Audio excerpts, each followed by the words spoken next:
Hello and welcome to the Poor Hammer Podcast, episode 127. I'm your host, Brad. This is my co-host, Eric. How's it going? We have, at long last, a very important episode. Horde Mode 1.0 is upon us. Yeah, we actually are hitting our objective 1 week late, which for game designers is like stellar. I appreciate that you gave me only 1 week late when I said it'll be done by the end of June. So today we are going to do a couple of things. First, we'll elevator pitch Horde Mode as to what it is real quick, just to remind people who have heard it before but needed a refresher. We'll do a more in-depth dive as to what Horde Mode is for those of you joining us for the official release. And then for those who are interested in what all has changed since the original beta test 10 months ago now, and the first update we released around Christmas time, we'll do a full patch notes of sorts at the end, which should be pretty entertaining, I hope, because I made a lot of changes. All right, but with that out of the way, let's get right into this. Sounds good. All right, before we actually get into the episode proper, we're going to make a pit stop real quick. This is Horde Mode's big release. To celebrate, we spent a little cash. We got designs made, 2 of them, one we'll show you right now, which is the new Horde Mode logo that is awesome, and we got it on objective markers and a hoodie and all that jazz. So if you want to support the show, Horde Mode is completely free. You are under no obligation to do this, but you could support us by buying some merch with Horde Mode stuff on it. Get a cute little snaggletooth objective marker. It is entirely optional. I just want it thrown out there. It is a thing that exists. You could support us this way. It is not required by any means. Enjoy this free community game mode. We also have a second one that is hilarious and we'll get to later on in the episode. There is one last thing though. This one is a little gift to the patrons. One of our patrons decided to give a gift to everybody else. For anyone who gives us any money on Patreon, there is now a little promotional coin STL that you can print off at home that is in Freebird We Trust. It is also a 1 supply point token, so you could use it for Horde Mode should you so choose. This was made by Josh Hardy. You can find him on Instagram, JoshHardy9. He made this for us for free just because he's a big fan of Horde Mode and wanted to celebrate with us. It looks amazing. We'll have pictures up on YouTube of the ones that we printed as a test. I am super thrilled with these. We're printing off like 20 for our own play group to use. Yeah, I mean, by no means you need it, but it's very cool, so thank you. So for all the patrons out in the audience, this is a free gift to you guys. Enjoy. That's it. We're done. We can go into Horde Mode proper explanation time now. Sounds good. All right, so the official 1.0 Horde Mode release. All right, so it's a pretty easy sales pitch. Have you ever wanted to play 40k, but in co-op with your friends, surviving against unending waves of a horde, facing overwhelming forces, unbeatable odds, and pulling out a win, trying to do some special mission? Very akin to Call of Duty Zombies. I mean, all of those like wave defense kind of style things, but it's 40k with some extra rules I added on top so you can play co-op against a Horde AI type thing. Or solo if you have no friends. Fair enough. That is actually a viable strategy. But at its core, it's just 40k through and through with some additional custom rules to make it work for a co-op game mode. So if you're at all interested in just having a chill co-op 40k game, you might be very interested in taking a look at Horde Mode. We've also found that it's pretty good for newer players who you want to help them out in a game, and it's hard when it's a versus game of you versus them to try to help them, but also try not to patronize them by helping them too much while you're trying to kick their teeth in. It is a nice way to help bridge gaps in skill differences in the play group. And I mean, you can also just like actually communicate with each other openly. So let's do that and, you know, kind of learn some things. Or you could be a slightly evil traitor. Yeah, we'll get into that, but like even then, it's still a co-op game. There's something for everyone. And starting with 1.0, this will also work as something you can weave into like your narrative campaign you're playing, like a crusade. We got basic functionality for that, which we'll talk about later in the patch notes portion, but it should work for weaving into a crusade to have like a fun event in the middle. I've also just kind of enjoyed like from a singular singular game kind of narrative play of, you know, you're stranded and being overrun by a horde, and like you're the rear guard trying to evac kind of thing, and like you've got missions to do. Like there is enough lore built into these kinds of rules and stuff like that like you can create your own story and narrative on it if that's what you enjoy doing, especially if you're going to have somebody play as the game master controlling the horde, you know, moving it around and stuff like that. They can be telling a story at the same time. Bunch of different ways to play it, which is great because it's a multiplayer co-op game, so you know you kind of play it how you want. But with all of that sales pitching out of the way, I think we should probably get like the high level here's how to play kind of thing. Sure. So to start off, we will have in the show notes or the pinned comment on YouTube, wherever you are, a link to both the Horde Mode official Discord and the Google Drive, where I have all of the rules put together in a nice folder for you to read at your leisure. Yeah, and I mean that kind of brings up one of the first big things that happened for this 1.0 update. We've got the technology of the future. There's rules numbering, and we added keywords, and like it's all like pretty official looking. Pretty excited about that. Yes, but like to run through the rules real quick, the Horde runs off of an AI, by which I mean like a very simple script that you could have memorized and won't have to review after your first game playing the Horde. Right. I mean, it's designed to be simple, yet, you know, still reasonably effective at trying to overrun the defenders. And once you understand it, much like in a video game, you can use the AI's rule set to your advantage. This is by design. Zombies in video games are not like highly intelligent, super clever programming. Like they're dumb, they run at you and try to bite you. Yeah, there's not some general with some big giga brain trying to direct everything. So with knowledge of the AI, you can learn to take advantage of it. And additionally, the rules have room for interpretation. This allows for more experienced play groups to be crueler to themselves, to challenge themselves, while not dumpstering on new players. From a balance standpoint, be quite winnable for your average 40k play group. If you're very new, it may be on the harder side for you. If you're experienced, I expect you will want to be doing hard mode, which we'll talk about later. Yeah, but I mean, there is always like randomness that can happen. Yeah, sometimes on turn 1 of the beta test, when everyone is watching you stream, you could get completely dumpstered because you failed your first secondary and cascaded into a bunch of miseries that ruined your battle plan. Yeah, that doesn't sound like what exactly happened on Slime Sector at all. 2 lions, something like that. We'll get to that one later. And when we say this is like an AI, it's not actually physically moving the models for you. Somebody has to do that still. This is not a computer game. It is a rule set that you are following. I feel like it's obvious, but just in case.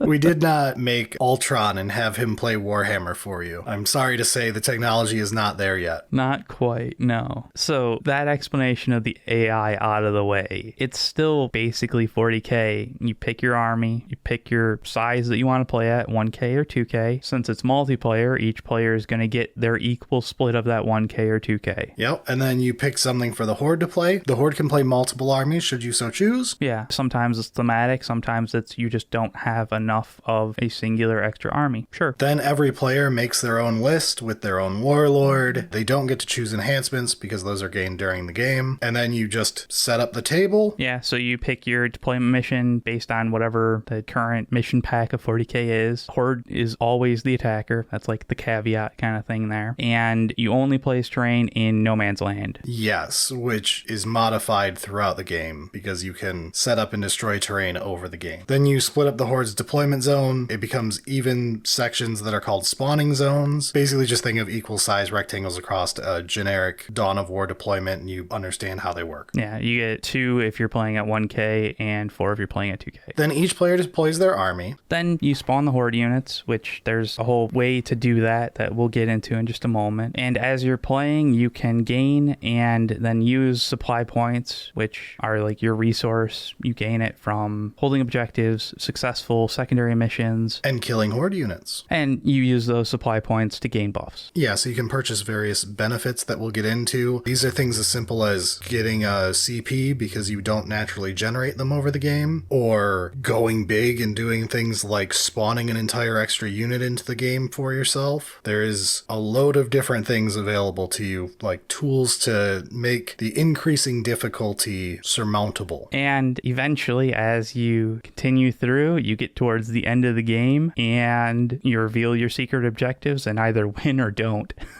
Yes, so at the end of the game, you find out which players succeeded in their secret objectives and which ones did not, and that determines who wins and who doesn't. So I think from there, we can probably move into the Horde itself on like how to spawn it, what the AI is actually doing a little bit more in depth. Obviously, we're not going to read the rules verbatim. If you're that interested, go take a look at them, but some overview on how it actually works, I think. Yeah, so if you're familiar with Horde mode for the most part, feel free to skip through this section and you can get to the Patchnotes portion where we'll discuss what all has changed since you last played it. But for everybody else, let's talk about like spawning the Horde, how it functions. All right, so to spawn the Horde units, for each spawn zone, you're going to roll 2d6 and then add any modifiers, which can happen from misery cards and secondary missions and all that kind of stuff. And then from the Horde spawn tables, you'll go to whatever faction the Horde is and find the corresponding bracket that you rolled and pick a unit from there. Then you put it in that spawn zone's deployment. There's rules on like the specifics on how that's handled, but you put it there. And then you do the same thing for every other spawn zone. Congratulations, the Horde is deployed for that turn.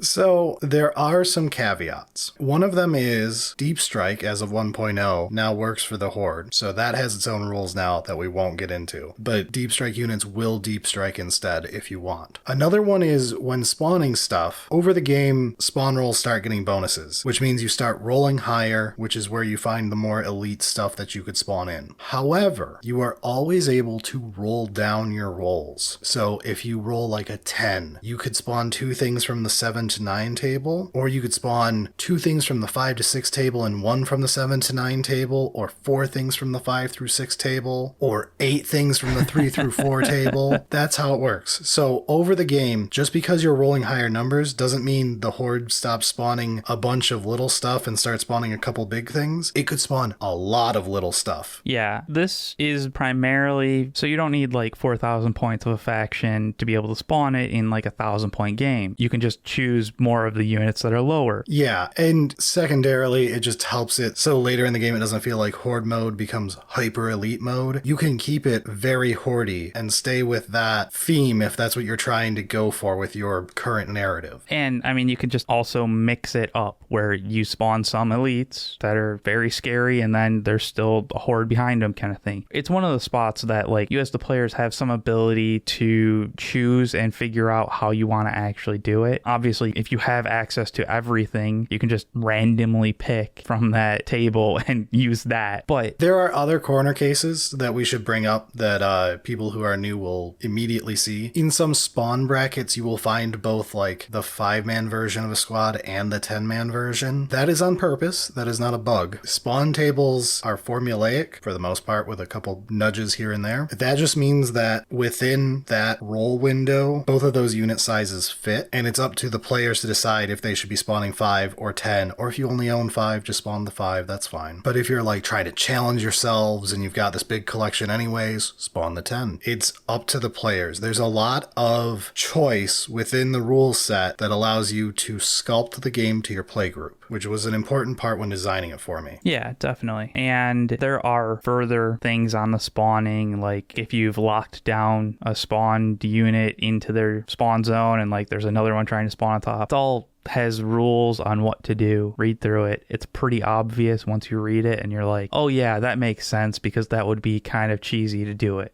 Yes. So then let's talk about AI for a minute. Yes. AI. Not the touchy subject. Let's avoid that version. Let's talk about the AI for this game mode. Yeah, the simple set of rules to follow for the Horde to actually function. Yes, that AI. It's a little scary at first. It can be, but it's like a page and a half long, but it's very simple once you realize this is how a child would play 40K. Yeah, it doesn't have a overarching strategy. It does the thing. Basically, if it can utilize an ability, it will. If it can move forward, it's going to. If it can shoot, it's going to. If it can charge, it's going to. If it can fight, it's going to. It's a lot of rules to tell you that. And all of those things, like if it's going to move, it's going to try and go towards the closest visible enemy because that's the shiny thing. Yep. There's a whole little flow chart of its logic so that you could take advantage of it if you wanted to. Absolutely. And kind of recommended to take advantage of the AI and how it does its thing once you've gotten used to it. It is a bit daunting, but if you go, step by step, phase by phase, okay, move, what do we do? And just look at that section and do that, and then go to the next one, and then go to the next one. It's not really that overwhelming if you just take it section by section. And once you've done it a couple times, it just autopilot, basically. Yeah. I don't know many playgroups who have to check how the Horde's AI functions after the first game. It basically is how to play 40K without your brain. It's funny how that fits perfectly thematically to the narrative of a horde trying to overrun you kind of thing. So as much as it was needed from a logistics and design standpoint, it works rather well. And then because we've got the horde getting buffed up by stuff, we need to be able to survive. Yeah, because the horde's constantly spawning in more units at the very least. So that's what our supply points are for. We have the resupply step added to the game. So in your command phase, after you've done everything else, at the end of the command phase is now a resupply step. In the resupply step, you'll find that you have 26 options in 1.0. We'll get to that later. There is always something that you want to be purchasing. Whether or not you have enough supply points is a different matter. That is the difficult part of that one. We've got all the way down on the low end. For a single supply point, you can add an enhancement to one of your characters. For 2 supply points, you can gain a CP. For 3 supply points, you can give another player 2 supply points. Yeah, and again, like you get these supply points by killing an enemy unit. Standing on objectives. And a lot of secondary missions, when you're successful, give you supply points. But then we can go real high. And we can spend our supply points on purchases like, for 12 supply points, reinforcements arrive, where you can just spawn a brand new unit in like the Horde does for yourself. I mean, 12 supply is expensive, and there is risk to holding onto your supply. We'll get to that eventually as well. But the resupply table has a rather large amount of options and how complicated or whatever they want to be. But like each of them, because there is that cost of the supply points, have reason to look at kind of thing. Like the name earned is interesting because like you're not doing the enhancement choice at list building, you're picking it based on the board state at the time that it's needed kind of thing. Yes, and there are other ones that are your value mill or your backup plans. So these are things like Tempt Fate, where you can get an extra secondary mission you have to fulfill that turn. It's a risk. Because you can still fail that second one as well. Yeah, but the reward of succeeding 2 secondaries per turn is often worth the supply points spent. Right, especially because you're going to be using that when, the first revealed secondary was like, oh, we've basically got that one locked in. Let's try for another one and see if we can get further ahead kind of thing. Yeah, or if you need a backup plan, let's say it does not look like you can complete your secret objective, then instead of helping out the team, you could spend 8 supply points to do a change of plans to try to get yourself a new secret objective. Yeah, which 8 is a lot, but it is doable. Like you said, though, you're going to be kind of letting your team down a bit of like, you're using all of that just to get no board change, essentially. But there's also the question of, are you a traitor and do you care? Which we'll get into when we get to secret objectives. That does add a little wrinkle to the plan. So let's talk secondary missions then. Let's talk about the risk and reward. Right, so secondary missions, you're going to get one every turn kind of thing, and there are ways to get additional ones. If you are successful, you get a reward, and if you fail, there is a punishment. So So to give you the most basic example, we have Back to Basics, which is aptly named. Yeah, it's nice and simple. Kill things. If you're successful, get SP. If you're not, get 2 misery cards, because what the hell are you doing? Yeah, it is the most basic for a reason. It's very hard to fail Back to Basics. It is failable, but like you're probably not in a good spot at all, so yikes. But then to get into like more complicated examples, we've got study behaviors. So at the start of the movement phase, you have to choose a horde unit at random, and then at the end of your turn, that unit must have lost no wounds. Yeah, that's potentially very difficult and kind of scary, but you do get some interesting rewards if you're successful. You get 2 supply points. Every player gets 2 supply points. Right, because these are team-wide missions. So if you're successful and it says get 2 SP, everybody gets that. But there are certain rewards that are only player-specific. Coincidentally, this has one of them. So study behaviors has 1 random player saves the card, and you can discard it to nullify a misery effect. Yeah, so let's say the next battle round you flip over, everyone loses 5 SP. You can say no. You activated my trap card. Yeah, or you've got a misery card shows up that's just wholly backbreaking, like the horde is going to advance and charge this turn and you know that's going to doom you, then you can turn that one off. And you can hold on to it until it's a necessary thing. But this one is also very failable. Like the back to basics, yeah, but study behaviors, you could screw up. And if you do, that's +3 to the spawn rolls. Yeah, which means that if you're playing a 2K game and there is 4 spawn locations, the average roll of a die is a 7. Yeah. This means the average roll of a die is a 10. Which is the top bracket and scary shit. Yeah, it's a very terrifying modifier. And if we're later in the game, you already have some plus to spawn rolls. So this might be a extremely guaranteed top spawn rolls. Yeah, later on in the game, like you're either gonna hit Snake Eyes to just pass it or you're hitting 10s. Ah, yes. The Eric strategy of just say it's a psychic roll and then roll. Works every time. Trick the dice into Peyruising.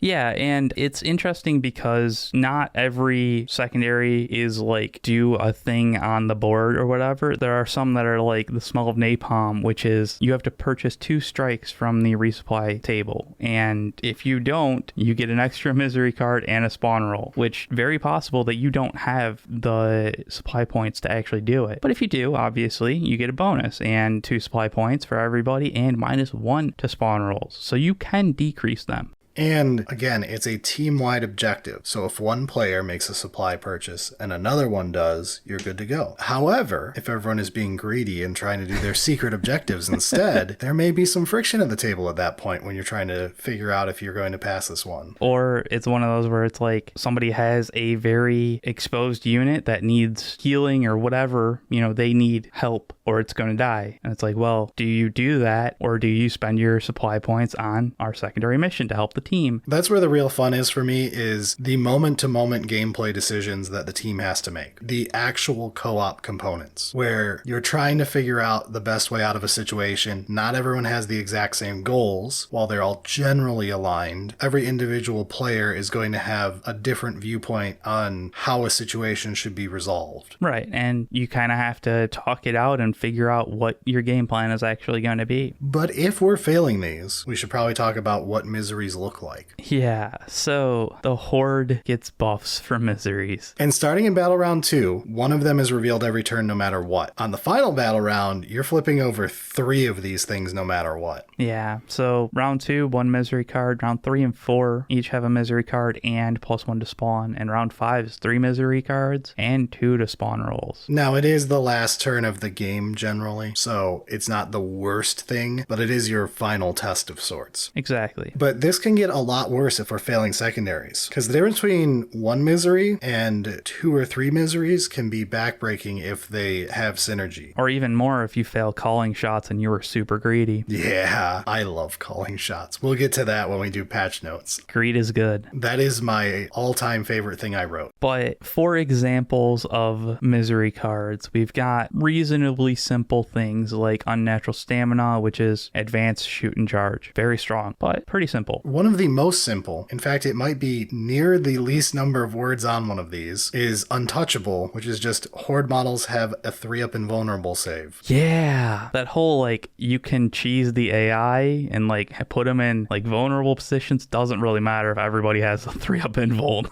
Also, back to basics. Come on, we just have to kill at least one unit. Yeah. Oh, they're all harder to kill than a Custodia this turn. All right then, focus fire. And these don't sound that bad as a modifier for the turn when there's one of them. When you start failing and you start having more than one of them, things can get out of hand real quick. When you thought you had the game under control at the beginning of Battle Round 2, and then Jimmy didn't spend his supply points the way he promised he was going to, and now he failed it, now we're flipping over 2 miseries next turn, these things start hurting when you have them together. Yeah, I mean, just adding blistering speed onto anything else where their advances are automatically 6s and their charges are automatically 12s means whatever spawned in is going to be crashing in. Or just like basic stuff like bad investment on top of everything where you remove 5 SP from every player. Yeah, that was the little foreshadowing of sometimes banking up the SP to get that big thing is kind of a risk. So there's some pretty interesting ones in here, and we'll get further into the new ones, but I'm a huge fan of the original Stray Orbital Bombardment, where it's just randomly pick a section of your board and everything takes basically just 2d3 mortals. Which can be absolutely devastating to you, or it could work out fine. It can be absolutely devastating to the Horde, and you're like, oh, I'm good on this side of the board now.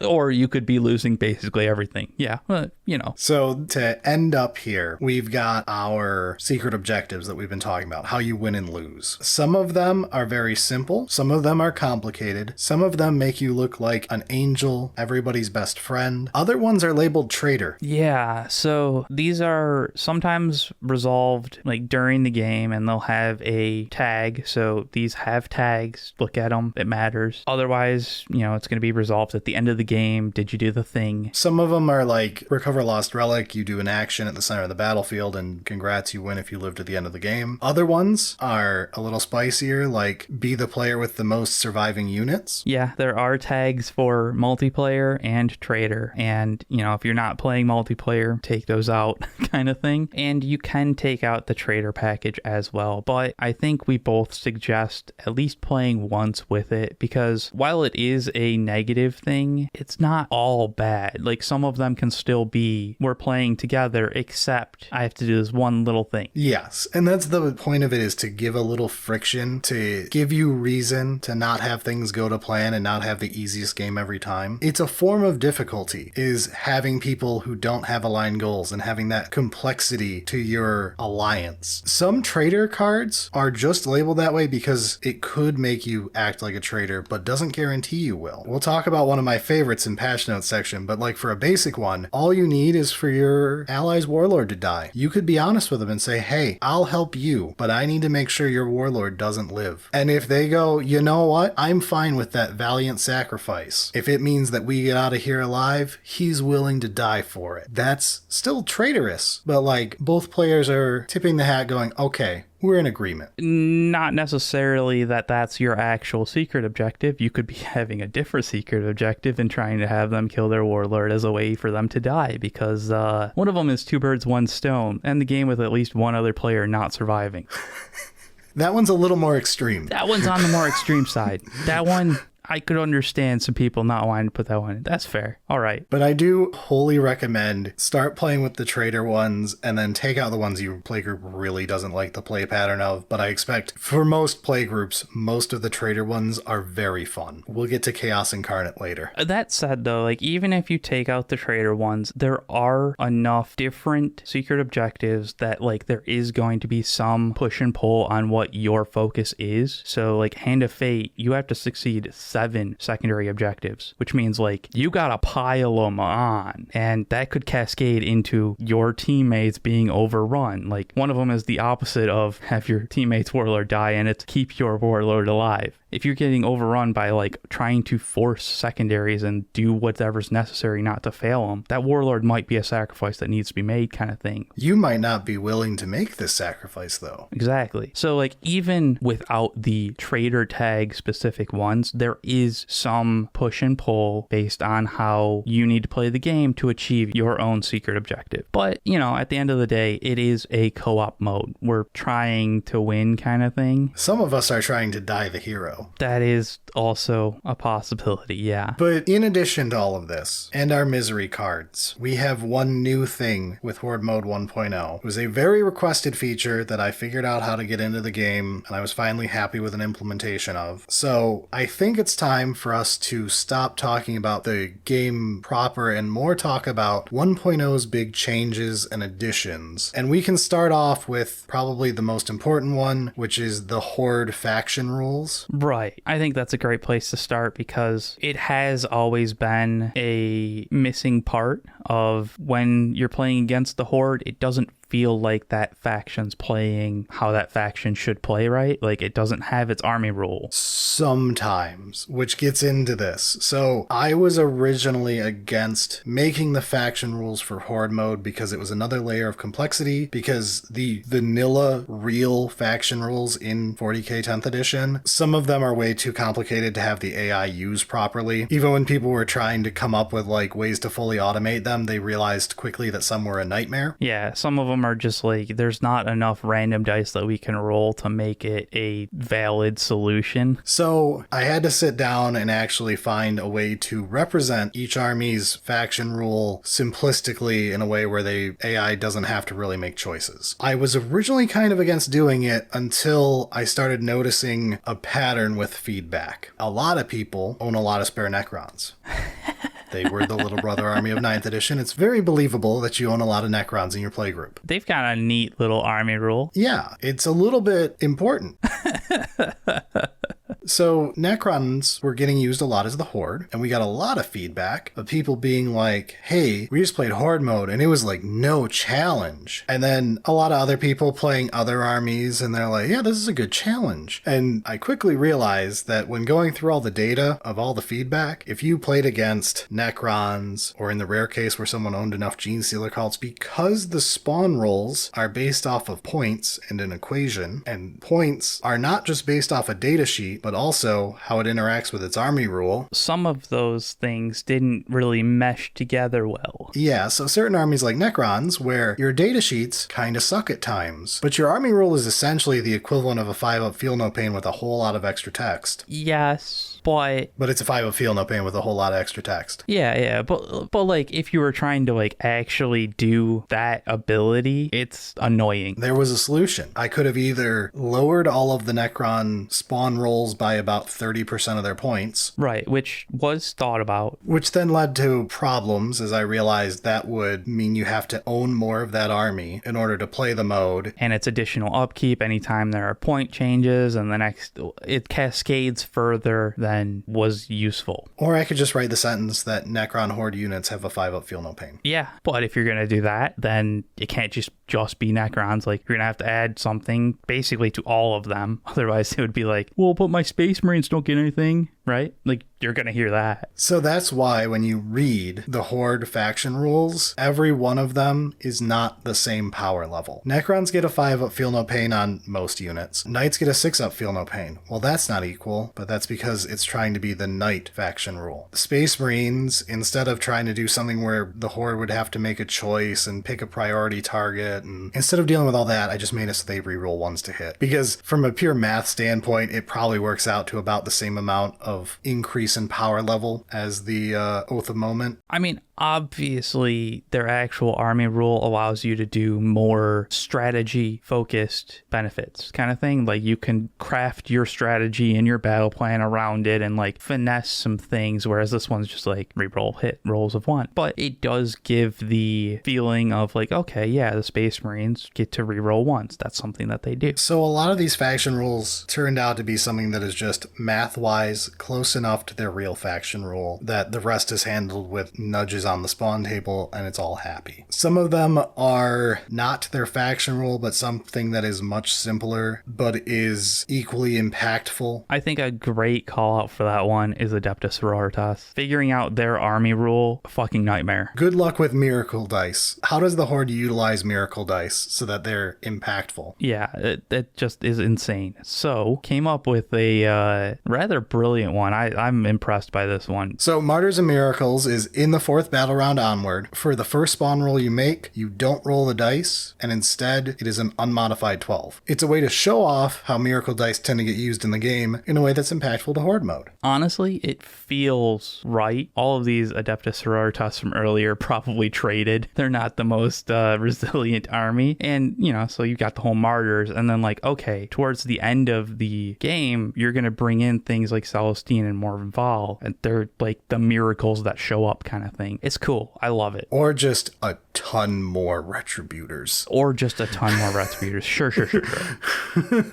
Yeah, but then some of them are a simple interpretation of how they work. Tau rolls a d6 on a 4-up, improve the ballistic skill by 1 so that about half the Horde on any given turn is essentially guided. I actually quite like that one. It's a very simple way of dealing with Market Light and their whole visibility issues. But on the other end of things, we've got Grey Knights. Oh, where I just decided to... Fucking meme on me. Yeah, thanks, bro. It was fantastic. I mean, I love it. You just love that I also named it perfectly. I thought up the name, and that's what solidified that I was keeping the joke. No, it's perfect from the first part to the end. Poor hammers. Whenever a Horde Grey Knight model makes a melee attack against a vehicle or monster, subtract 1 from the attack hit roll and add 4 to the strength characteristic of that. Thanks, bro. It's how you get your hammers back. I know. I did what GW refused to. You can only have them as a mindless zombie, though. It is perfect, except I don't get to actually play with it.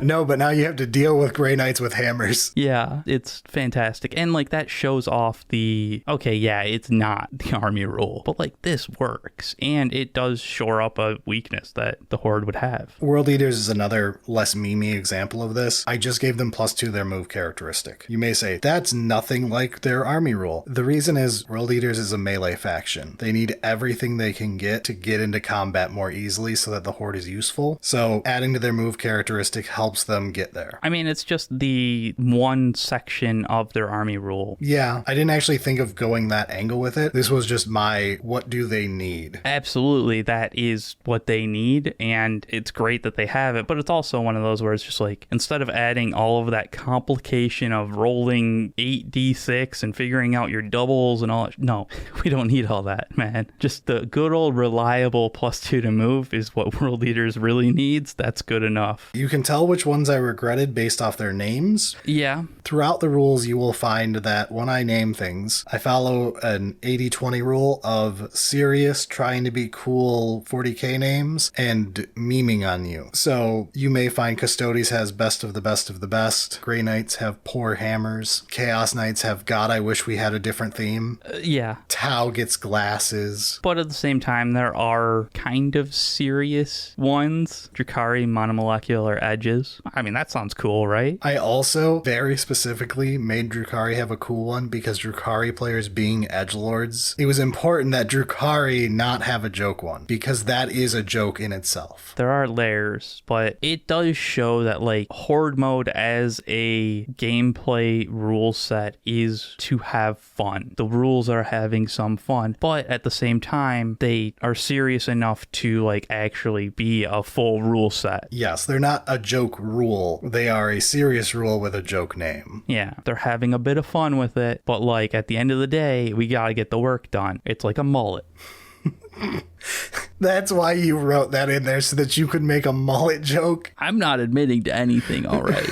I'm always suspicious when Eric adds something to the show notes, because I know that it's because he thought of something and he's really proud of this joke. And so he's like, I'll add this in the show notes so I can say the line and then say my joke I'm hiding. I do feel proud of myself when I do it, though.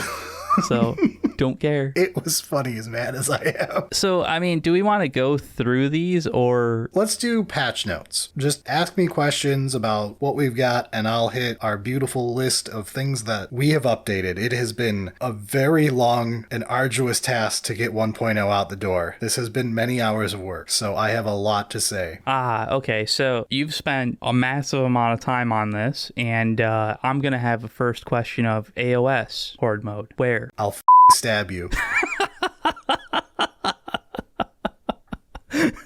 I mean, I put that out there on purpose because it's funny, and also as a lead into we have add-ons. It's going to be the first thing people ask. AOS Horde Mode is not here yet. If you're all good children, I may suffer Halloween in the coming months. Halloween is very close, Eric. Eric, I would have 12 weeks to write an entire new game mode again. I mean, in a rule set I am much less familiar with. If tomorrow doesn't go well...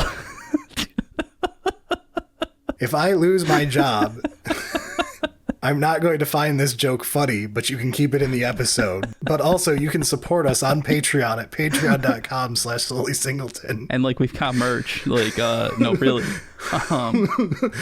It may become important. So, yeah, AOS Horde Mode is not a thing yet, but... we will see. I can try to push myself to get it done this year. I really do want to wait, as much as I'm making fun of how long this is going to take. I want to wait for the first balance pass. I don't want to have to write Horde Mode for AOS and then have the first balance pass hit like a truck, and armies are wildly different in point cost. Some of them got huge nerfs on abilities or big buffs to abilities that didn't do anything, and now everything is instantly out of date. So I'd really like to wait for the first fall balance thing to happen and the first battle tomes to come out. I think that is necessary given how much AOS 4 has changed. Like, we don't really know, especially because neither of us are super experts at AOS. So you can look forward to it in the future. I will attempt to make it. It is months away. All right. So piggybacking on that as a broader question kind of thing, because I know the answer to it, what about the community actually proposing these types of rule sets? Because Horde Mode is open. You can make changes and look at it as you want. This is the very last thing I added before recording this episode, and it's what I consider to be one of the most important things, even though it should not need to be said. I added at the bottom of the rules of the mode, this is a community game mode. You are more than welcome to and encouraged to create your own community content, post it up where people can try it, mutate the game mode as you see fit, add on to it, change things, make challenges. People have already been making stuff like a crusade campaign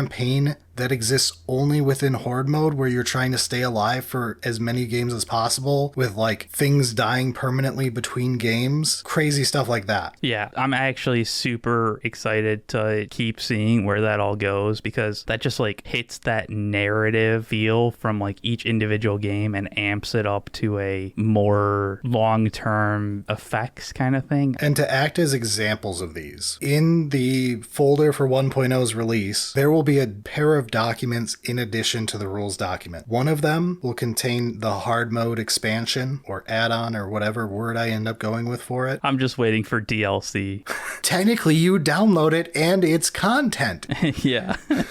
Let's use DLC because it has no baggage whatsoever. And then the second one is going to be a document for the basic Crusade compatibility. These are my two community editions. More will probably come later. These are just examples to show you how you could make your own. Feel free to homebrew as you see fit. The Horde Mode Discord has a new add-ons channel where you can post your add-ons. People can give feedback, test them. You can iterate on it. If some of them get very popular and like everyone is begging for me to add on Joe Schmo's faction-specific misery cards or whatever, then in a future version, I may implement those into the base rules for people who want that, or add that into the folder as like, here are some popular add-ons that you could just download with the game and pick as you see fit. I don't know yet, but we're encouraging basically this is a community mode. Make use of that fact. And I think that that really is the core to that of this is a community-driven game mode. So if you're interested in it, become part of the community. And like, if you have interesting ideas, go and put it out there. If you have questions, if you have feedback, the Horde Mode Discord server is a great place to go to give that. Or if you're shy, our email is always open. thepoorarmorpodcast@gmail.com. You could always send us your feedback there or questions or whatever. Yeah, not everybody has Discord, so email is the new snail mail, I guess, or something like that. Don't you dare age me.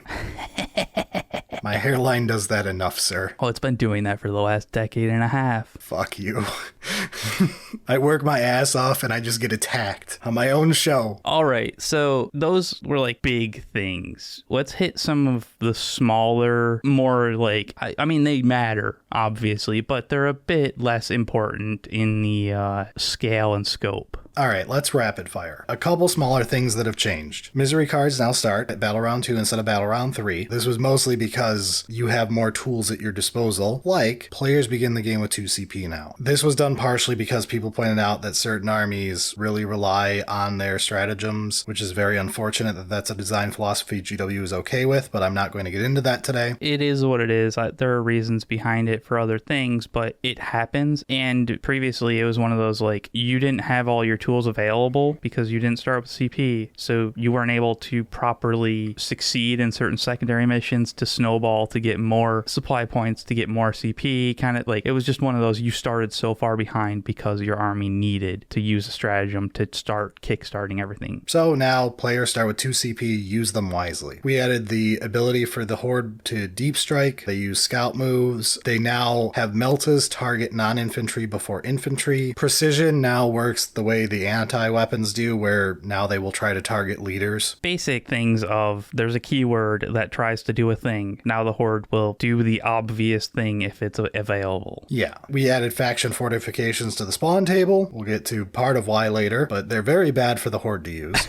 Absolutely hilarious that this was a thing, but yes, it does matter as other changes. Obviously, as we talked about earlier, terrain now only deploys in the no man's land. As a lot of people were pointing out, having it in the Horde's spawn location didn't add much from a cover standpoint because they would immediately leave. It just made it annoying when they would try to move. Yeah, unnecessary. So that was a very nice change to make. And I think that is another one of those that shows the intent of making things a bit easier and simpler without like actually doing any harm to the difficulty or whatever. Yeah, removing friction from running the game to make it so that you weren't bogged down for no reason. Everything that slows the game down should be like a pivotal thing that's on purpose, not oops. Oops, we had random terrain sitting there that we had to figure out how to move around because... Yeah, when it was doing essentially nothing. Yeah. So a big one for people without friends, single player, you now receive double SP only for when everyone would gain SP. Right. And this was kind of needed because it's honestly a lot easier to play multiplayer because there's more resources available to get benefits kind of thing. Yeah, Horde Mode flat out says it in the rules of like 2 to 3 people is pretty much the correct balance point, and then when you add 4 it starts getting easier, which I do recommend you play 4 if you ever get the chance. It's extremely fun to have like a party. I am pushing for us doing it this weekend for no particular reason, just to get 4 people together to play Horde Mode. It's honestly really fun because you start hitting a point of each player only has so many points that they can bring, you know, in a 1K or a 2K game even. So like you have to figure out, okay, I have the anti-tank, you have defensive profiles, and like you have to play that kind of game. And wait, I'm the frontline guy, but I got the stay alive secret objective. Uh-oh.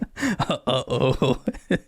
Yeah, very fun, very fun. But yeah, single player had some problems. This should help alleviate it. I fixed a lot of typos and wordings. I then fixed more typos and wordings. Yeah. Special shout out to Riker Greenslade once again. Single-handedly sat there for upwards of 20 hours with me doing nothing but grammar fixes and wording fixes and matching GW wordings on rules. A living nightmare. Don't forget to submit any actual problems that are still there. And finally, I updated all the spawn tables. The updates were pretty minimal. They targeted things that had new books just because Sisters got better, Gene Stealers got a lot worse. Rip. Hit and miss for where things moved around. I tried to update everything to be roughly in line with where it should be. And I mean, that's something like anytime we do an update on these, the spawn tables are going to move around a little bit just because that's, what GW does as well with points. Yeah, I fixed some stuff where like orcs don't have certain units at certain sizes anymore, and a couple characters went to Legends, stuff like that. Minor things. Honestly, if you didn't update your spawn tables, it's the least important thing to update. Okay, so we can get into the actual big things, and we'll do like a exciting part of the patch notes. These are where all of the fun was for me. Was making a lot of new stuff. All right, so let's start with honestly, the biggest one to me is the resupply table. This is where you as the player are gaining your buffs and advantages. So like, this is what you always have to look at the whole table and figure out what's my game plan. Yes, it's also one of the 2 complexities added. So one of the big things with Horde Mode design-wise, for those who are not aware, I tried to make it where Horde Mode would not add much moment-to-moment complexity to 40k, because a lot of casuals are the target for this mode, and 40k has enough weird complexities. So instead, I focused a lot more on increasing option counts so that you could get more longevity out of the mode without having to go find community misery cards and stuff like that, just to increase the time playing vanilla where it still feels fun before you have to start finding new things. The resupply table, because you always have access to every option, did increase the complexity because I added 14 new entries and there were only 12 originally. So yeah, over double. To be fair, there are several that are tagged as the same things with like certain tweaks to it. So you don't have to try and figure out like wrapping your head around a completely new idea for each and every one of them. But yeah, the resupply table is something that's always available. So it is complexity added when you double it. But it was so easy to come up with stuff because a tiny game came out since the last time Horde Mode was updated. You may have heard of it. It was called Helldivers 2. And you might find that a lot of the things I added, coincidentally, remind me of things from Helldivers 2. A couple came from other ideas, but yeah, it was a non-zero portion of the new stuff was, man, we had loads of fun playing this exact thing in Helldivers 2. How could I get this into Horde Mode, which is like the same general idea? Yeah, but like, we don't have the up, down, left, left, right nonsense. Maybe one day we'll figure out a way to actually add that in. But one of the big things to resupply tables was fortifications. So give us the rundown on fortifications. So a fortification is already a thing in 40k, Eric. We do have the ability to set one up. That's at deploy fortification. But what you mean is fortifying an objective marker. Yes. So this is ways for us to basically build our own bases. So there's a couple types of them. They all have the same general rule layout, which is you place a marker on a non-fortified objective marker. It is now fortified and is considered a fill-in-the-blank upgrade. And no more than one of that upgrade can exist at a time. It does some benefit for you. And if a horde takes it over, the upgrade is lost. So just like a quick example would be something like forward operating base. You put the marker down, it becomes fortified and is now a forward operating base. You can only have one of those. Players gain an additional SP for controlling a forward operating base when gaining SP for controlling objective markers. So basically double up on that one. Awesome. But if the horde takes control of it, it's dead. And I suspect, because I made it 3 SP on purpose, that a lot of people Battle Round 2 will be deciding who is deploying a forward operating base on their home objective, because it'll generally be helpful to the team to have it. Yeah, it'll just pay for itself, essentially. So there's a lot of ways to fortify things. You can make it a forward operating base, which gives you extra SP every turn for everybody. You can make it a field hospital, which gives you something that reads remarkably like Necron's actual army rule. I love the marker name on this one. The MASH marker. A little bit of that, the rules having fun while still being like serious in the rule part. The reminder text was me pushing the boundaries of what I was willing to write, but it feels like it was unnecessary, but sure. I know how much you love that, so I'll give it. You can also turn things into a warp relic outpost by using arm experimental defenses, which causes lightning to strike things near it. Yeah, I mean, it does 3 mortals to enemies, but it also does 1 to you, so, be careful. You've got the active jamming station, which you can use to suppress the horde spawning rolls. A shield generator, which gives you a 4-up feel no pain against ranged attacks from outside of it. Hell yeah. That one's very expensive for a reason. Yeah, that one is 6 supply points to actually bring it in, so it should be strong. But you skipped over one. Did I? Yeah. What does it do, Eric? Well, you place a marker on an objective marker, and it's fortified, and each time a friendly model in a unit wholly within 3 inches of this makes a melee attack, add 1 to the strength characteristic of that attack, and improve the AP of that attack by 1. 4 SP to use this fortify. Pretty strong. So I may have named this the emergency shovel stash. It might have the marker be a shovel marker, which turns the objective into a meme lord fort. Which, honestly, just top tier already. But remember when we had that little teaser way back at the start of the show? Oh, where we have a second thing to sell? We do. We have another piece of merch. So this design is the greatest design that we've ever had made. Memes are canon. Oh, yeah. Show them your shovel. So there is a French-German World War I legally distinct chibi person using a shovel to smash our Snaggletooth Horde Mode mascot over the head. I love it. It is top tier. Like, the joke hits so well, and it's hilarious in these rules, but the actual end design that we got, I love it. This is just absolutely amazing. There's a meta layer, though, Eric. I'm making Bricky sell this on his website. He hates this joke. Yeah. Yeah, Orchid 8. We're selling the shovels. Memes are canon. So if you buy this, just know that I'm extra happy that this is what you bought. For personal reasons. Oh, I am looking forward to getting the reaction from Bricky because I don't think he knows yet. No, at the time we're recording this, I gave this to Bricky's team under Bricky. I did not let him know that we had this get made. We're being real sneaky. So he had a surprise at some point between you seeing this and us recording this line. And if it's not up on Orchid 8, we know why. It says sold out, but it's made on demand. I don't get it. Yeah. This is honestly, it makes me very happy that we have this one, and the emergency shovel stash is a great supply to actually call in. Yes, it's good as much as I made it an absolute meme by calling it a meme lord fort. I may have gone a bit too far in some places, but I just don't care. I think it's the perfect amount on that one. So were there any other new ones from that weren't the fortify? So there's a lot of new things on the resupply table. Rapid firing real quick. You can deploy minefields now. Well, only one at a time, but they can do a lot of mortal wounds. 10? No, more than. Well, they can do more because they destroy themselves at the end. Yeah. If they've done 9 mortal wounds at the start of the battle round and then activate several times during the battle round, that minefield can stack up a lot of mortal wounds. It's very strong for the SP cost to set up a minefield if you plant them correctly. Razor wire already had to get nerfed because we found out against slow armies it was an instant win button, but deploying razor wire is very strong. A lot of these ones are things that you can really take advantage of the AI once you've played it against it a little bit and you intuitively understand how it is going to react. Being able to place a minefield is a lot easier when you know exactly where the enemy's going to be. And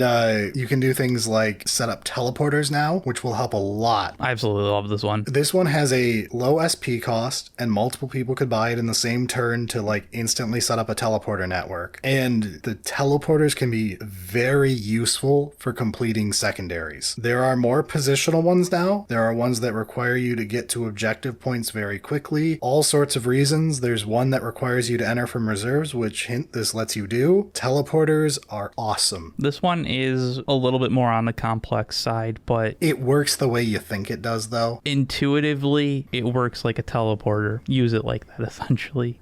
Yeah.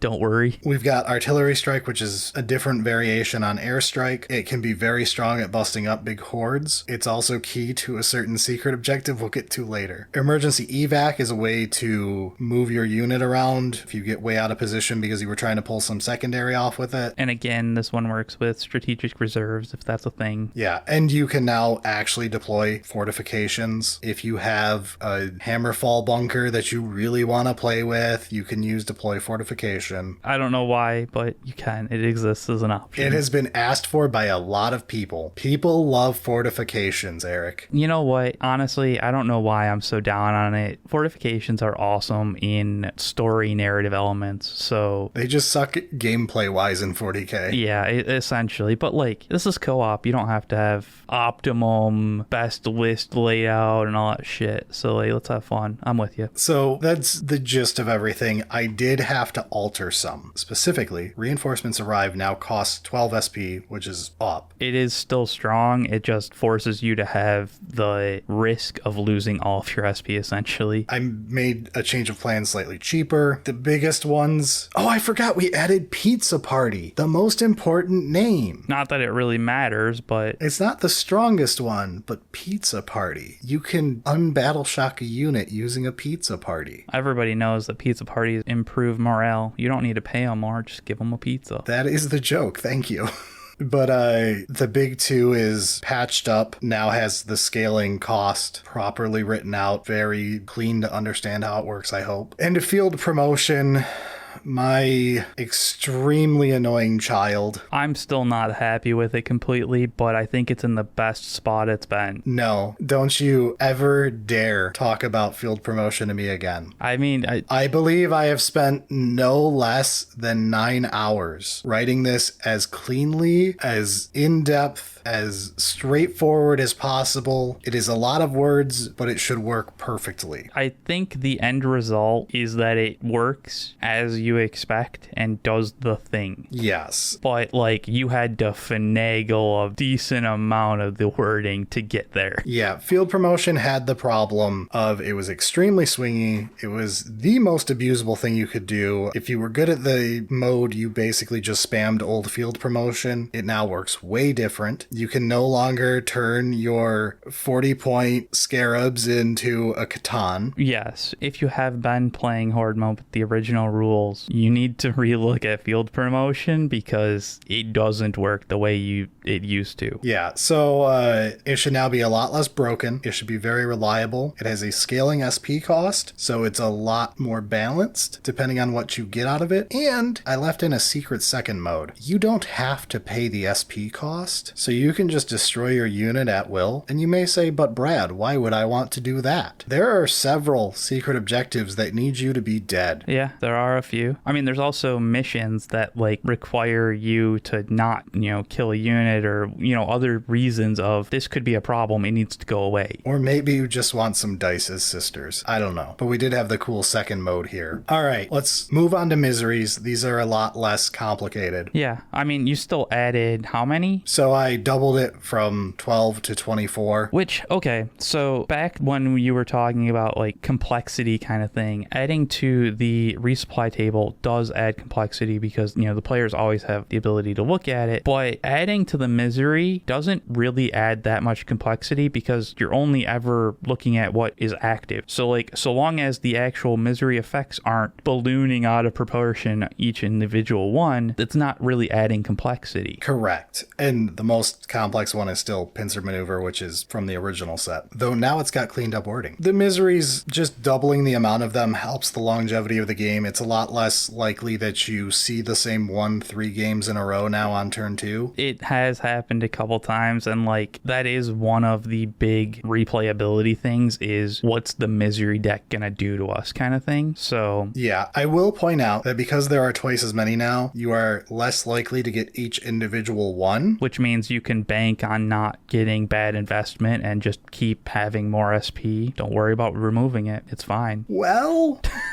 the problem is they're all equally awful. Yeah. A lot of the new ones, they're not any less miserable than the old ones. Some of the old ones got altered to be more miserable. There are some that are more brutal just generally than others, but none of these are happy fun times. Yeah, Fate's Fetters is going to be the all-time favorite, though. I love the name of this one. You like it because of Faith's Fetters, and this is a play on that. It is. But Fate's Fetters is remove 4 SP from the player with the most SP. SP. This is coincidentally the amount of SP that Tempt Fate would do. Right, which would let you draw an additional secondary mission. Well, what if instead you were forced to reveal 3 extra secondary objectives, and you don't have the limit of only 2, obviously, on this misery. So now you have 4 secondaries active this turn. Yeah, I mean, like, if you succeed on them all, I mean, even if you get 3 of them and the one you fail isn't, like, the worst, it could be amazing. That could catapult you into fully succeeding the rest of the game, but that's gonna be really hard. At the same time, if you draw Fate's Fetters and you reveal 4 secondaries and 2 or 3 of them aren't going to be doable, this could instantly end your day, because you may think, well, I'll just use advanced tactics to throw one of the secondaries away. No, because this also locks players out of making secondary purchases, which uses our cool new tagging system. And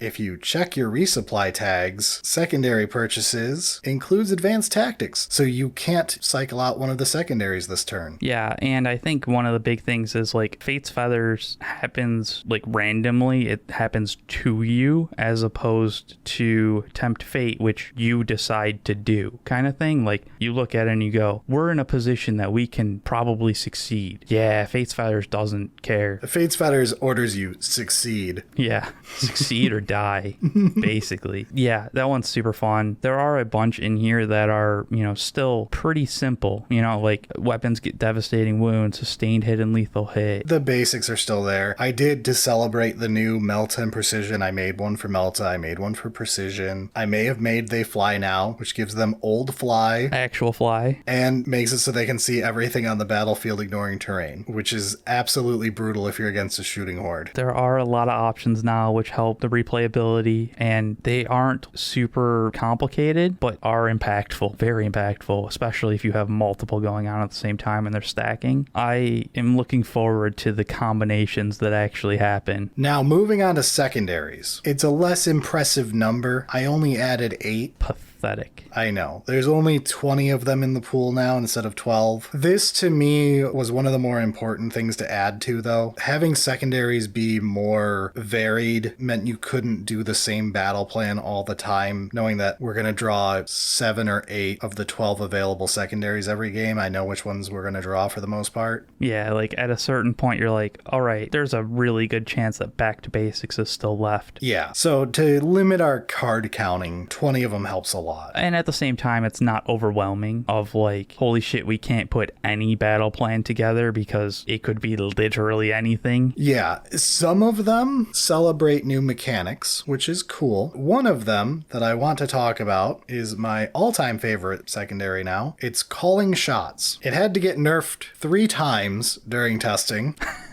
You don't say. But the way it works now is at the end of the Horde's movement phase, pick 1 or more Horde units. Mark them with reminder tokens and keep track of the chosen number of units, which is X. So you can pick any number, but it has to be 1 or more. Right. You can't pick 0. At the end of the battle round, you must have destroyed all of those units. So you are calling your shots and saying, we will kill these 3 different Horde units. And it's an all or nothing. 8-ball corner pocket. Exactly. If you win big. This is the most rewarding secondary in the game. By far. You get X times 2 SP for everybody. Yeah, this is team-wide X times 2. So if you succeed, you're getting 2. Yes, if you just pick 1 unit and you destroy a unit, you get 2 SP, which, back to basics, same deal. But it scales really far. Let's say we call 3 units, get them all, that's 6 SP for everybody. That is already the most rewarding secondary possible. Yeah, I think the next is like 4. Now, let's say we call our shots, but we had let's say we called the 3 and we called 3, but we only got 2 of them. That happens. Sometimes you just roll poorly on that big cannon. Sometimes Eric rolls that snake eyes and then re-rolls and rolls the snake eyes. Yeah, that does happen. So if that were to happen to you, you get X misery cards next round and X to spawn rolls. So the greedier you were, the worse this goes. 3 misery cards and 3 spawn rolls on that. And like 3 doesn't sound that greedy. Like 4 is like, ooh, we're being greedy. But think of the payoff. if you fail, man, like it's backbreaking to fail that. Like those misery cards are going to ruin you. So calling shots both punishes you horribly for being greedy, but desperately begs you to be greedy. Yeah, this is definitely one of those, like, at least one person on your team is going to be, let's do one more, right? Like, I just need the extra SP. I really want to get to 12 SP, guys. Come on, we can definitely do that 4th unit. Yeah, like, I'll take this one, and I can probably damage that one. So, like, you could just have to do the same kind of thing, and, like, we're fine. Let's just do the 4th one. Like, let's do it. It'll be easy. And then you're looking at, like, what, 5 misery cards? Yeah. Yeah, 5 with a battle round one. That's gross. Yeah, and then like also a plus X to spawn rules, so like it's spawning nonsense. But like, this is absolute, like, when we play, if this comes up, we're fucked, right? Like, yeah, we absolutely pick too many every time. Every time. The other one I want to point out, because a lot of people keep asking about it, baiting the trap. Oh, this one, yeah, I wanted to bring this one up. The actual thing is easy. You're just doing an action at the center of the battlefield. Yeah, 6 inches of the center battlefield, do an action. And every player gets 4 SP for doing it. That's a lot of SP for one person to do an action with 1 unit every time, right? But the reward, now what is a reward actually, kind of thing? It depends on your definition of the word reward. Yeah, because 4 SP definitely is a reward. But it also adds plus 12 to the first spawn roll for the next one. That doesn't sound like much of a reward, but then again, there is still a fail case. And the fail case is 2 misery cards and plus 2 to spawn rolls. That's brutal. And you may say, but Brad, 2 is smaller than 12. But that's to all of them. And you have to remember that the average roll of a die is a 7. Yeah. The 2 works out to more points on the table than 12 for one of them, even in a 1,000-point game where there's only 2 spawns. It is much worse for you when there are 4 spawns. So secretly, the plus 12 to your first roll is not a big deal compared to plus 2 to all of them. And there's 2 misery cards. Yeah, but again, it's one of those, like, you want to do the action because failing it is backbreaking, essentially, but that doesn't mean your reward still doesn't have plus 12 to the first spawn roll.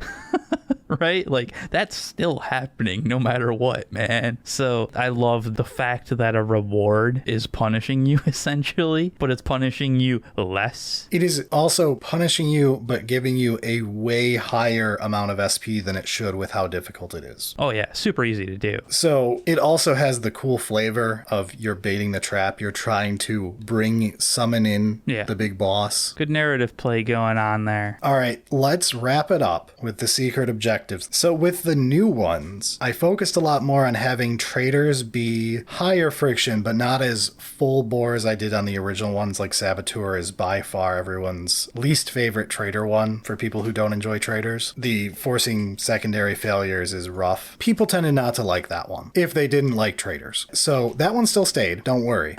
People can still complain and take the cards out they don't like. True. But there were boring ones like Tactical. It is now a lot more interesting. You have to, instead of just store up CP. It was very much a copy paste of Show Off, which was store up SP. Yeah, it was the same thing because you're converting SP into CP anyways. It was like, yeah, it is different technically, but like it isn't. So now Tactical is you have to spend CP at least 8 times, but you start with 2 CP at the beginning of the game. So really it's you have to at least purchase 6 more CP and use them all. But it counts number of times you used it, not how many CP you used. So a 2 CP one feels really awful to use, which is very interesting when, depending on your army, I loved the play this added when we did this minor change. Yeah, and I mean, again, there's always the option of trying to switch out your secret objective if it is that back-breaking kind of thing of like, I have to use my CP for my army to do the things. All right, then, well, you're going to have to figure out how to switch it out and also still get CP. Like, it's going to be tough, but you could probably do it. But most of my time went into the new ones. And again, the tagging system being amazing here. I think this is where the tags really show how useful they can fully be and not just as like, I'll reference this in the other rule. It's like, oh, this also helps you figure out what and when things are happening. Yes, and I was able to cut down on some words in the rules because of them. Yeah, like secret tally, brilliant. Yeah, one of the big things was I was able to clarify what early reveals require required you to do in order to consider it a win, how to handle flipping early reveals, stuff like that. Tags so that it's easier for single player people to take the multiplayer ones out. Tagging traitor ones for people who are against that. Tagging action ones, which is fantastic for ones that have to deal with actions. Survival is also a good call out because there are some that are like, yeah, you revealed it early, but like you still have to survive. The survival ones technically no longer needed the rules on the card, but I put them there in italics anyways just to be sure that nobody had to ask. I think that that's fair. I didn't want people to learn after 5 games that they were supposed to read the tag that said they were required to survive. So that's the one where I left redundant text. That said, most of the new ones are where my new all-time favorites are. Camp Counselor is just funny, and you have to throw pizza parties for other people. I really don't want to have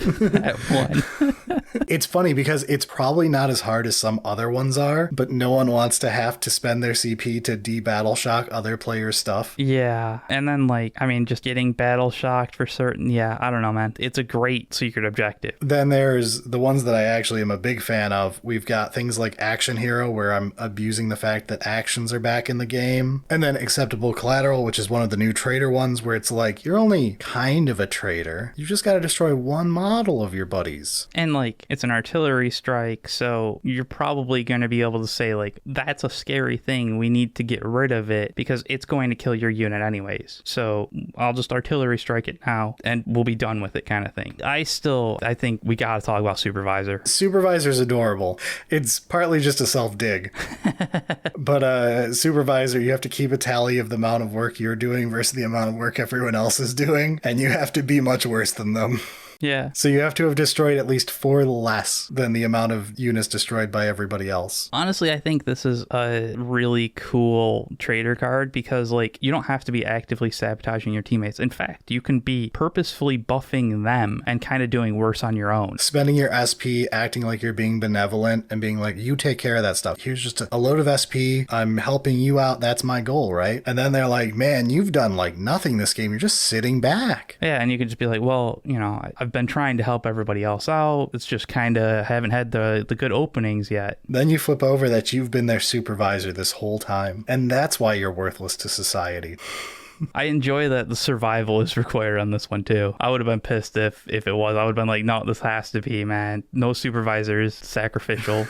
No. That was very important. Yeah, the you must survive is you are very self-centered. Yeah. That said, my personal 3 that just put a smile on my face the more I wrote them was Chaos Incarnate, Deus Ex Machina, and Destroy the Evidence. Chaos Incarnate is a traitor one technically because you have to have revealed 9 misery cards over the game. Naturally, you only reveal 6, so you have to force 3 extra miseries to occur somehow. Not really that difficult, but you also need to make sure that you died. Yeah. And that someone else survives. That extra little bit adds the complication of, oh, I can just fail some stuff and we'll, you know, get overrun and whatever, job done. But no, not quite. Very interesting. I like that one because it's technically traitorous, but it's like very light. And then there's Deus Ex Machina, which is kind of the reverse of Chaos Incarnate, of your first goal is to die. You need to reveal it after dying, and now, even though you're removed from the game, you can still spend your SP and CP to basically be a force ghost helping other people. Yeah. And you just have to do that enough in order to succeed at your objective. So you have to spend 13 total SP and CP on other people's stuff. It is a bit wordy in how it has to handle the fact that you're dead and you shouldn't be able to do this. Yeah. And like you're doing stuff on your allies' things and like all that, but an interesting one of you still play after you're dead. And then we've got the Dark Angel special. Oh no. Destroy the Evidence is hilarious because of the cascading effect that occurs when you do it. It looks so simple at first. I mean, it doesn't look that simple. It sounds kind of simple, and then you actually go through the steps and you're like, just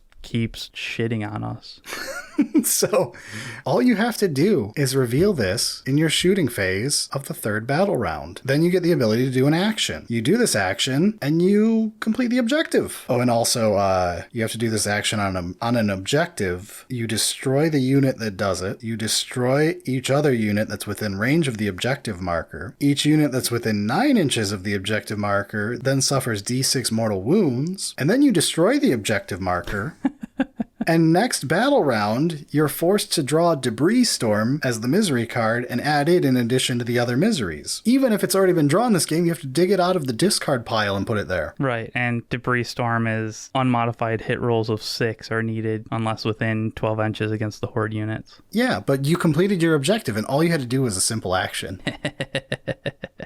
The worst part is, out of the trader ones, if you plan this right, it really doesn't do that much to your team. If you do it solo, you just blow up one of your units and summon Debris Storm and possibly deal a bunch of damage to Horde units nearby. But you could also just detonate it on the home objective to be funny. That would be funny. Even if you were strategic about it, it's still destroying an objective marker, which is never good. Like, you can bring them back, but like... However, Eric, I specifically, with the 1.0 update, I'm glad you pointed this out, because it was a more minor change. I wasn't going to cover it. Supply drop. I lowered the CP cost all the way down to 3. Yeah. Supply drop is the one that lets you spawn an extra objective marker. But in 1.0, when you add up all the ways objectives can be destroyed now, you could end up with games where, like, on turn 3, there's 2 objectives left in the game, and one of them is in the Horde's spawn zone. So it needed to be cheaper because it's much more common that you're going to have to use it now. I'm happy to see more objective marker manipulations. It's a fun thing that just doesn't really happen in 40k because competitively that would be kind of ridiculous. It's almost like there's a famous current layout that a lot of people dislike. So like, it's great to see that coming up more and more often, and like, that's awesome. But yeah, supply drop is the way to counteract it. Like, you have to have counterplay or it's just annoying. So lowering supply drop so that it's 3 SP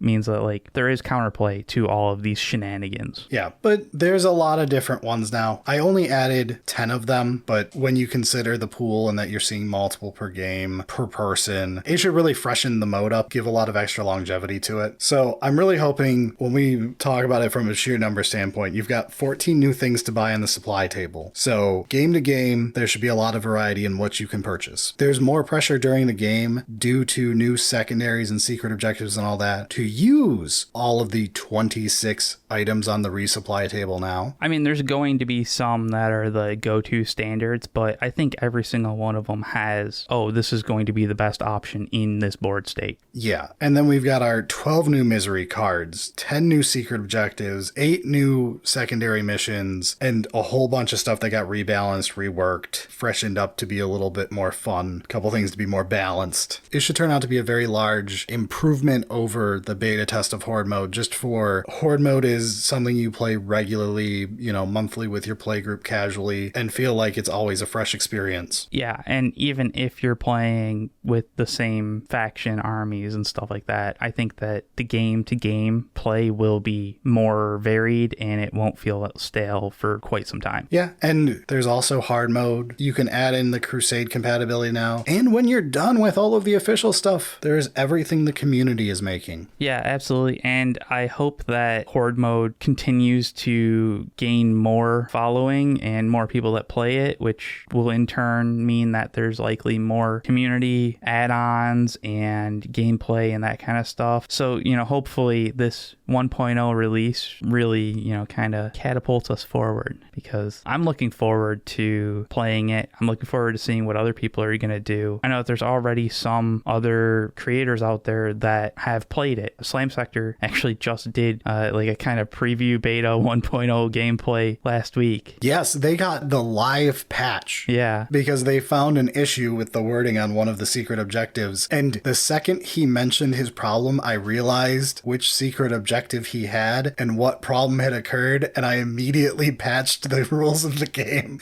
and sent them the updated one. Yeah. It was a very fun bat rep. You should go check it out. They put so much effort into things. They made custom Horde Mode pop-up graphics for everything within days. Like, we're talking stuff that I edited that very day. I changed requisition points into supply points to make it easier for people who were trying to make Crusade content, because as much as I loved the RP joke, because back in 9th edition, we had the famous moment when we were playing Crusade and realized that RP meant like 6 6 different things in 9th edition Crusade, depending which armies were being played. Same thing of like CP. Yeah, CP and Cabal points and everything else. Yeah. So I liked that joke originally, but for the benefit of the community, I changed us over to supply points. And the same day, they had to sit there and change every instance of RP over to SP. Yeah, it was good fun. I feel like there was some cheating by the Horde on that one, maybe just a little bit. Double Lionel Johnsons. Very, very funny though. And I mean, it does kind of show, like, you know, if you're just having a good time, you can fudge the numbers a little bit to make things more difficult when it's funny. And if you want to see other content creators that you love play this mode, be very polite when you ask them. Do not bother them. I don't want you being annoying to get them to play the mode. Yeah, that would be like the worst option. But if you want to see them play it, tell them. I would love to see a ton of people that I watch play it. I was giddy as a little schoolboy hearing Lawrence mention Horde Mode on their live episode that happened yesterday for us. Yeah, that was crazy to see that. Like, it seemed like he was pretty excited about actually trying it out. So, I mean, that was a feel good of, all right, yeah, we've got something here. I think that kind of wraps up Horde Mode 1.0. There's definitely more that we could go into, nitty gritty and like strategies and all of that stuff, but for now, just get out there and play it. Yeah, I put too many hours into it for you to not play it. Please play it. It's freely available. Take a look at the link down in the description, show notes, whatever it's called, or the Horde Mode Discord server. And if you like what we do here and you want to see more from us, please feel free to do the YouTube pleasantries. Check that you're subscribed. Stay tuned for Horde Mode AOS at some point this fall, maybe, if I hate my life. Maybe winter. I'll shoot for fall. We'll see what happens. And I guess one last time before we actually get out of here, we have new merch. Yes. We've got the Horde Mode merch, objective markers, and the hoodie. And it's very important for Games Workshop's lawyers out there. This is to support this show and us. This is not you paying for this game mode. It is entirely free in a community game mode. Yes. And we've also got the Memes Are Canon shovel awesomeness merch coming out. It's so good. Take a look. Very fun. So, new merch. Yay. And all the old merch as well, because that's also awesome. And why not, since we're shouting everything else out? Once again, I would like to thank Josh Hardy for the amazing coin that he designed for us for that patron STL. Patrons, please make sure to thank him. But that does it for Horde Mode 1.0. It is out there. It is live. You can play it right now. Enjoy it. Give us your feedback. Tell us how much fun you had or didn't, I guess. Yeah. I mean, any feedback is valuable. Join the community. Join the Discord. There will be a link below somewhere, however you're viewing this on your screen, if it's your phone, whatever. Enjoy, everybody. That is it for us this week.